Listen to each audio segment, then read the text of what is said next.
1592년도 일어났던 임진왜란을 한편으로는 도자기 전쟁이라 부릅니다. 일본이 우리나라 도공들을 많이 잡아갔기 때문입니다. 당시 도자기 만드는 기술이 없었던 일본은 조선의 도공들을 대거 잡아가서 도자기를 빚게 하였는데, 그때로부터 시작해서 일본은 일약 세계적인 도자기 강국이 되었습니다. 이 도자기는 흙으로 모양을 만들어서 뜨거운 가마 속에 불을 붙여서 그 불로 구워내는 그릇이죠. 한 1000도 정도로 구워낸 그릇을 이제 독이라 그러고, 한 1400도 정도, 그거보다 몇백 도 더 뜨거운 불로 구워낸 그릇을 자기라고 합니다. 그래서 합쳐서 도자기 이렇게 부르죠. 더 뜨거운 불을 견뎌낸 그 자기가 독이보다는 더 단단하고 두들기면은 어떤 소리가 나요? 맑은 쇠소리가 납니다. 더 뜨거운 불을 견딘 그릇일수록 더 단단하고 더 맑고 청아한 소리를 내게 되지요. 평안할 때는 누구나 좋은 믿음처럼 보입니다. 그리고 좋은 인격자로 보입니다. 하지만은 위기를 만나면은 그 사람의 진짜 믿음이 드러나고 진짜 인격이 드러납니다. 그래서 위기는 내 믿음과 인격이 어떠한가를 가늠해 볼 수 있는 시간이 됩니다. 뿐만 아니라 위기를 견뎌내면은 믿음과 인격이 더 단단하고 더 성장하기도 합니다. 이스라엘 백성은 하나님께 왕을 세워달라고 했습니다. 그것도 어떤 왕을 세워달라고 했느냐 하면은, 우리가 이 대목은 살펴보지 않고 건너뛰었는데, 어떤 왕을 세워달라 했느냐 하면은 싸움 잘하는 왕을 세워달라 그랬습니다. 어떤 왕요? 싸움 잘하는 왕, 잘 싸울 수 있는 왕, 우리를 대신해 나가서 적군을 물리치고 승리를 가져다 줄 수 있는 싸움 잘하는 왕을 세워달라 그랬습니다. 하나님은 그들의 요구대로 싸움 잘할 수 있는 사람을 세워주셨는데, 그 사람이 누구였어요? 사울이었습니다. 그래서 사울을 소개하는 대목을 보면은, 사울은 굉장히 키가 큰 사람이었어요. 보통 사람보다 어디 위만큼 더 있었다 그래요?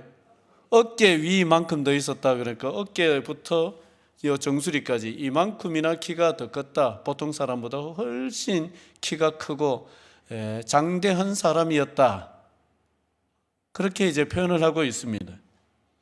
실제로도 사울은 그가 빗나가기 이전에 암몬을 물리치고 이스라엘을 구원하기도 하는 등 여러 가지 전쟁에서 승리하는 그런 이제 전과를 올리기도 했습니다.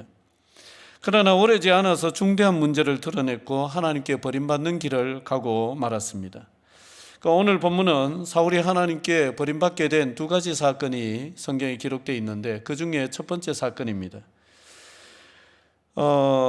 블레셋과 전쟁이 있었는데, 그 전쟁을 하기 전에 하나님께 번제와 화목제 제사를 지내고 이제 전쟁에 임하게 되는데, 전쟁을 드리기 전에 이 제사를 지내주기로 했던 사무엘이 약속한 기한 내에 오지를 않는 겁니다. 그러자 기다리지 못한 채 자기가 번제를 집례하고 말았죠. 그러자 사무엘이 이제 그때 와가지고는 그 잘못을 추궁을 하는데 결국 인정을 하지를 않습니다. 그래서 이때로부터 하나님께서는 사울을 버리기로 그렇게 이제 뜻을 드러내시고 하는 이제 그런 대목입니다. 블레셋의 대군 앞에서 사울이 준비했던 군대는 그야말로 세 발의 피였습니다. 엄청난 대군을 보자 겁을 먹은 이스라엘 군대, 이스라엘 백성들은 흩어지기를 시작을 합니다. 대오가 막 흩어지는 거예요. 이리저리 도망가는 사람들이 속출을 하고, 그렇게 초장부터 이제 대오가 흩어지고 대열이 무너지는 이런 양상을 보였습니다. 8절부터 10절 상반절까지인데 우리 같이 한번 읽도록 하겠습니다. 8절에서 10절 앞부분까지 시작. 사울은 사무엘이 정한 기한대로 이레 동안을 기다렸으나 사무엘이 길갈로 오지 아니하며 백성이 사울에게서 흩어지는지라. 사울이 이르되 번제와 화목제물을 이리로 가져오라 하여 번제를 드렸더니 번제 드리기를 마치자 사무엘이 온지라. 거기까지요. 이스라엘 백성들은 그 블레셋의 대군을 보자 막 뿔뿔이 흩어졌습니다. 그러자 사울이 걱정이 되는 거죠. 이 전쟁이라는 것은 기세가 중요한데 싸우기 더 전에 기세가 다 꺾여버렸으니까 이거 싸워봤자 안 될 것 같은 거예요. 물론 숫자도 적었지만은 그래도 사무엘 선지자가 어떤 사람입니까? 사무엘 선지자 정말 대단한 사람이죠. 그 사무엘 선지자가 와서 그래도 지금 제사를 지내고 하나님의 도우심을 구해 준다면은 이런 분위기를 단번에 수습해 낼 수 있을 것 같은데 그 사무엘 선지자가 오지를 않고 계속 대열은 흐트러지고 불안하고 적들은 쳐들어 내려올 것 같고 그런데 하나님 앞에 제사는 아직도 드리질 못한 상태고 이러니까 누가 제사를 지내버렸어요? 사울 자기가 제사를 지내버렸습니다. 원래 이 제사는 누가 집례를 할 수가 있는 겁니까?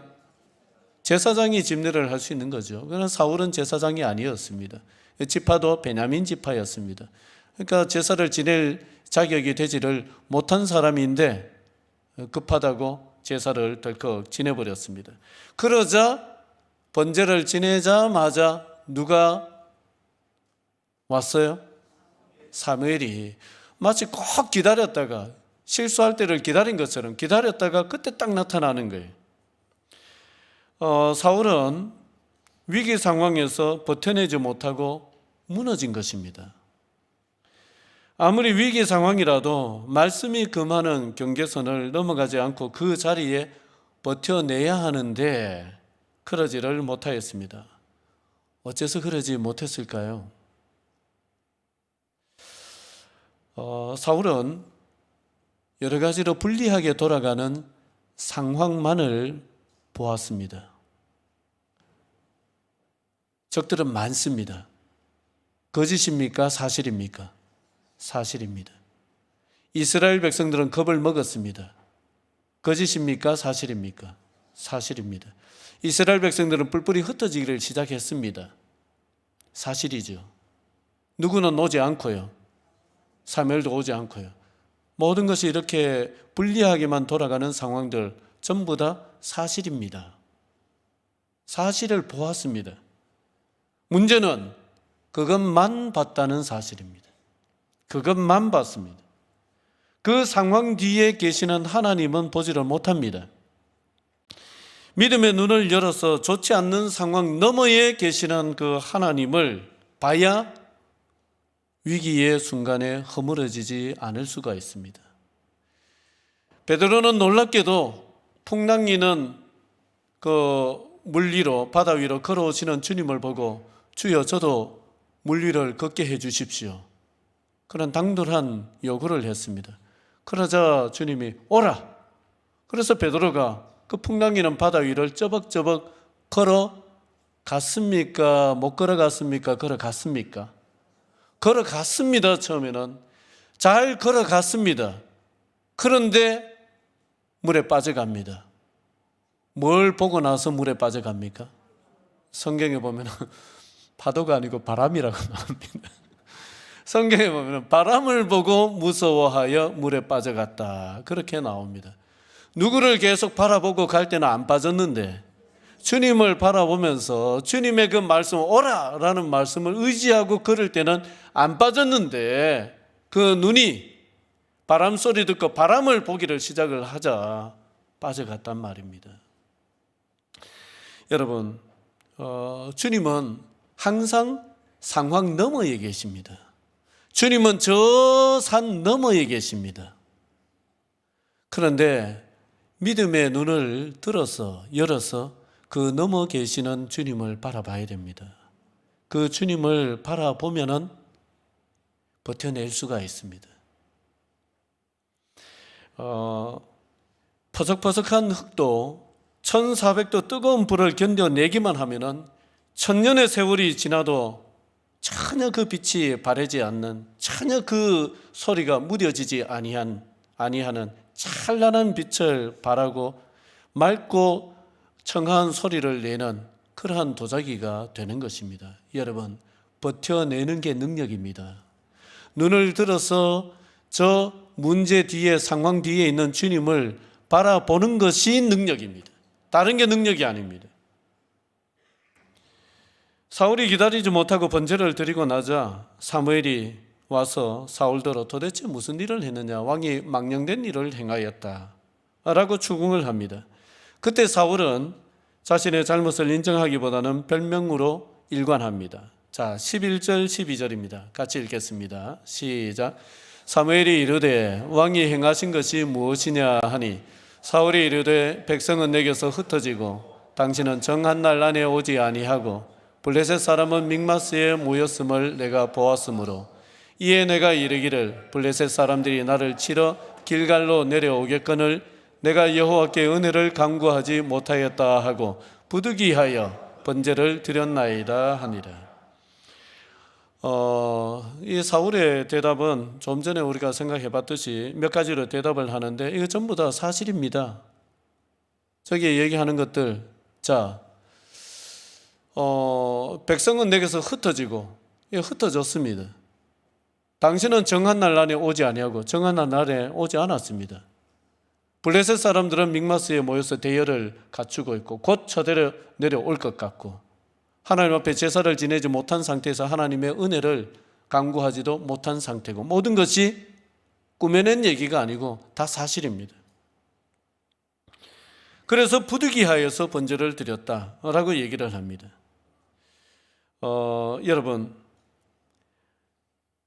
상황이 부득이하여서 제사장만이 드릴 수 있는 번제를 자기가 드렸다라고 합니다. 아무리 하나님 말씀에 제사장이 제사를 집례하라고 되어 있어도 부득이하면은 자기가 제사를 지낼 수 있다라는 생각이죠. 하나님의 말씀이 이렇게 되어 있어도 부득이한 상황이 되면은 어길 수도 있지 않느냐, 이런 생각이죠. 아니에요? 그런 말이잖아요. 여러분, 이게 맞는 말입니까? 한번 다른 경우를 가지고 얘기를 해볼까요? 하나님 말씀에 도둑질하지 말라라고 하셨지만 부득이하면 도둑질해도 된다는 거잖아요. 하나님 말씀에 살인하지 말라라고 하셨지만 부득이하면 살인해도 된다라는 거잖아요. 하나님 말씀에 간음하지 말라라고 하셨지만 부득이하면 해도 된다라는 말이잖아요. 됩니까? 안 되지요. 이 상황이 정말 부득이한 상황 같아 보이지만은 우리가 조금 더 생각해 보면은 누구 관점에서 부득이한 상황입니까? 사울 자신의 관점에서 부득이한 상황입니다. 하나님의 관점에서까지 이게 부득이한 상황인가는 생각해 보지 않았겠죠. 정말 하나님의 관점에서 볼 때 이게 부득이한 상황이 맞는가? 여러분, 사울은 자기가 판단을 합니다. 자기가 생각해서 부득이한 상황이었다고 하면 다 부득이한 상황이 된다고 생각을 합니다. 하나님 보시기에 충분히 부득이한 상황이 맞는가를 생각하지 않습니다. 자기 생각에 부득이한 상황이면 어쩔 수 없이 하나님께서 이렇게 말씀하셔도 부득이하니까 어떻게 해? 어쩔 수 없지 라면서 넘어갈 수 있다.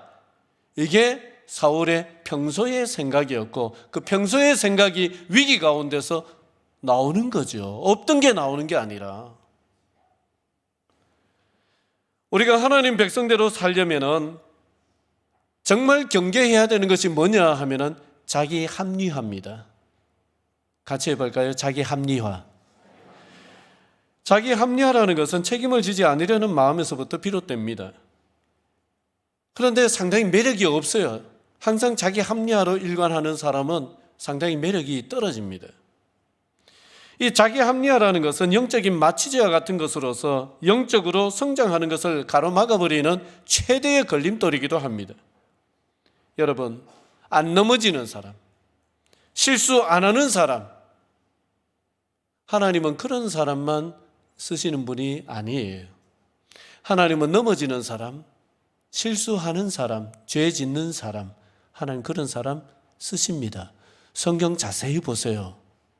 오히려 쓰시는 정도가 아니라 하나님이 중요하게 쓰셨던 사람은 전부 다 넘어졌던 사람들입니다.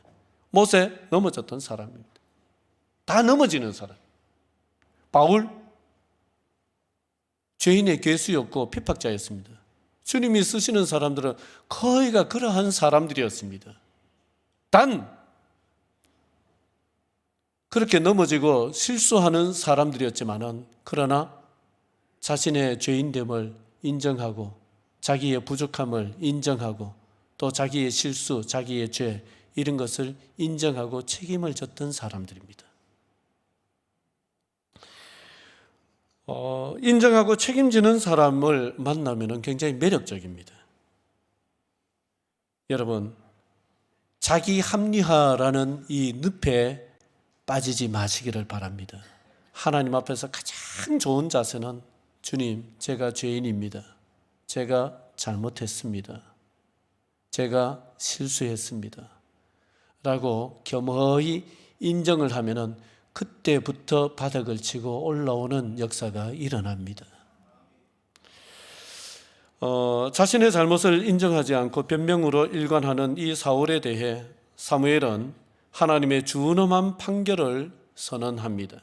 자, 13절, 14절 마지막 부분인데요. 좀 길지요? 같이 읽겠습니다. 시작. 사무엘이 사울에게 이르되 왕이 망령되이 행하였도다. 왕이 왕의 하나님 여호와께서 왕에게 내리신 명령을 지키지 아니하였도다. 그리하였더라면 여호와께서 이스라엘 위에 왕의 나라를 영원히 세우셨을 것이거늘 지금은 왕의 나라가 길지 못할 것이라. 여호와께서 왕에게 명령하신 바를 왕이 지키지 아니하였으므로 여호와께서 그의 마음에 맞는 사람을 구하여 여호와께서 그를 그의 백성의 지도자로 삼으셨느니라 하고, 왕이 만일 하나님의 명령을 지켰더라면 왕의 나라가 길게 갔을 것인데 왕이 하나님의 명령을 어겼기 때문에 왕의 나라가 길지 못할 것이다. 요약하면 그런 말이죠. 그러면서 하나님이 사울을 이미 버리셨고 그 마음에 맞는 사람을 이미 정해 놓으셨다. 이런 말까지 하는 거예요. 저는 이 대목을 읽을 때마다, 예전부터 이 대목을 읽을 때마다 하나님이 조금 너무하신다. 너무 급하시다. 이런 일 가지고 하나님이 사울을 버리시기까지 해야 되느냐? 너무 하시는 거 아니냐? 좀 너무 급하신 거 아니냐? 좀 몇 템포 늦추고 좀 기다려 줄 수도 있지 않았는가? 이런 생각이 들 때가 있습니다. 그런데 말씀을 곰곰이 살펴보면은 제 생각이 짧은 거예요. 왜 그런 거 하니까 우리가 알아야 될 것은 하나님이 이스라엘 왕에게 원하시는 것은 능력이 아닙니다. 하나님이 이스라엘 왕에게 원하시는 것은 능력 이전에 하나님을 경외하는 자세입니다. 그게 능력 이전에 갖춰야 될 왕의 덕목입니다. 능력은 그 다음입니다. 이스라엘의 왕은 백성을 잘 살게 해주는 것도 중요하지만 더 우선적으로는 이스라엘 백성들이 하나님을 경외하는 삶을 살도록 모범이 되는 것입니다. 하나님을 경외하는 삶을 살도록. 그게 이스라엘 왕에게 있어서는 더 본질적인 사명으로서 이스라엘 이외의 이방 나라들과 구별되는 큰 차이점 중에 하나입니다. 그런데 사울은 백성들 앞에서 부득이하면은 하나님의 명령일지라도 부득이하면은 어떻게 할 수 있다는 것을 보여줬습니까? 어길 수 있다는 것을 보여주는 거예요. 부득이하면은 하나님의 명령이더라도 어겨도 된다는 것을 만 백성이 모여있는 자리에서 보여주고 말았습니다. 하나님을 경외하는 모습이 아니라 어떻게 보면 하나님의 말씀을 경홀히 여기고 하나님 자체를 경멸하는 모습을 보였습니다. 그러니 본질적인 면에 있어서는 왕으로서 갖춰야 될 최고 가는 덕목, 그 본질을 어겨버린 것이죠. 짓밟아버린 것이죠. 이게 큰 것입니다. 여러분, 말씀에 순종하는 것이 안 되면은 아무리 뛰어난 능력을 갖추었다 할지라도 그 능력을 나중에는 선한 일이 아니라 충분히 악한 일을 하는데 쓸 수가 있습니다. 의인이 능력을 갖추면 그 능력이 많은 사람을 유익되게 하는데 사용될 수 있지만은 악인이 능력을 갖추면은 여러분, 악인이 능력을 갖추면 그 능력은 많은 사람을 힘들게 하는데 사용됩니다. 이런 경우는 너무나 많잖아요. 우리가 이 세상을 보면은, 특히 어디 보면 이런 게 많습니까? 뉴스 보면은, 정치판 보면은 이런 거 서드륵백백 하잖아요. 능력이 중요하지만 더 중요한 것은 그 능력을 어디로 가지고 가느냐, 그 능력을 어디에 발휘하도록 해줄 수 있느냐, 그 능력을 방향을 잡아줄 수 있는 의입니다. 의. 그게 훨씬 더 중요한 거예요. 의가 없는 사람이 능력을 갖추면 최고 가는 악인이 됩니다. 수많은 사람을 괴롭히는 악인이 됩니다. 그러나 의인이 능력을 갖추면 수많은 사람을 유익되게 하는 유익한 능력이 되는 거예요.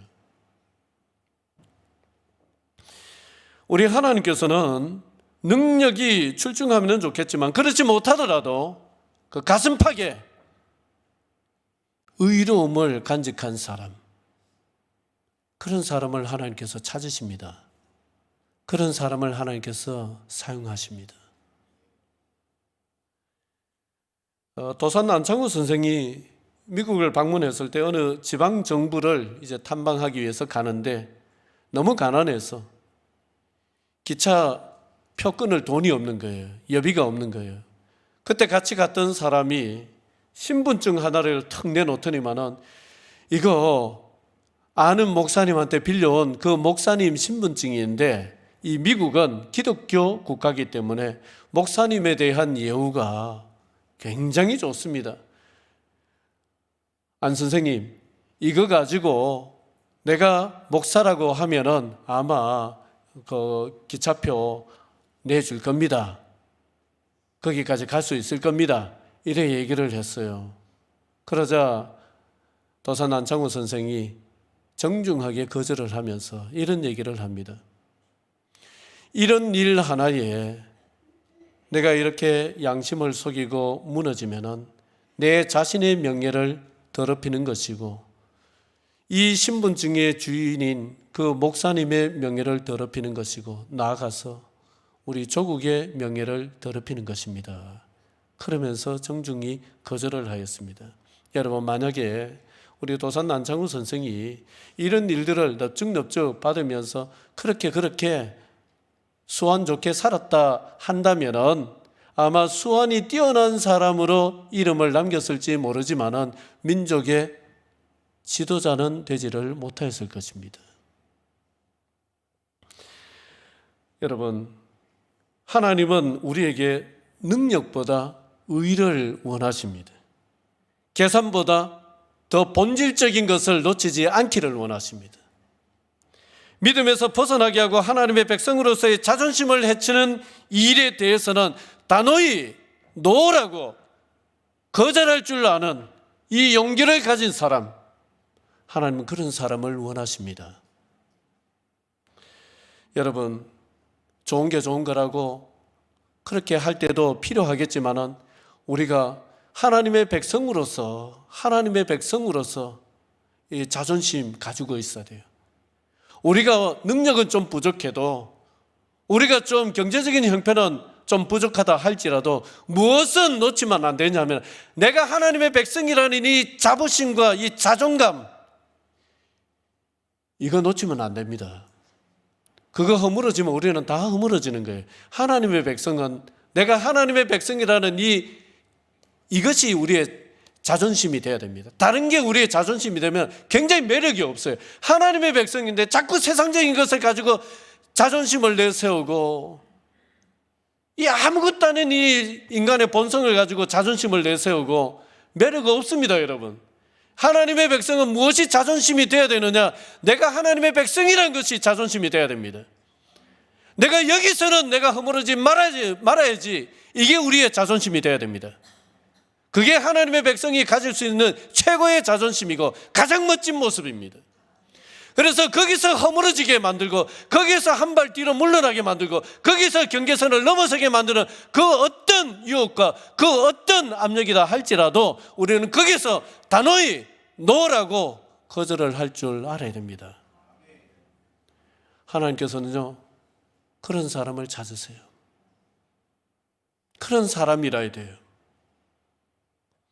말씀을 맺도록 하겠습니다. 우리가 인생을 살다 보면 틀림없이 부득이한 상황 있습니다. 왜 없습니까? 하지만 부득이한 상황 너머에 계신 주님을 바라보실 수 있기를 바랍니다. 혹 넘어졌을지라도 주님, 제가 잘못했습니다. 제가 넘어졌습니다 하면서 주님 앞에 그것을 시인하고 주님의 긍휼하심을 구하실 수 있기를 바랍니다. 그러면 일어서게 됩니다. 그리고 여러분, 우리를 하나님의 백성답지 못하게 만드는 모든 것에 대해서는 계산 따지지 마시고 단호히 노라고 거절하시기를 바랍니다. 그것이 우리의 매력이 되어야 됩니다. 그것이 우리를 성장시켜 줄 것입니다. 그것이 하나님께서 우리를 쓰시도록 만들어 줄 겁니다. 기도드리겠습니다.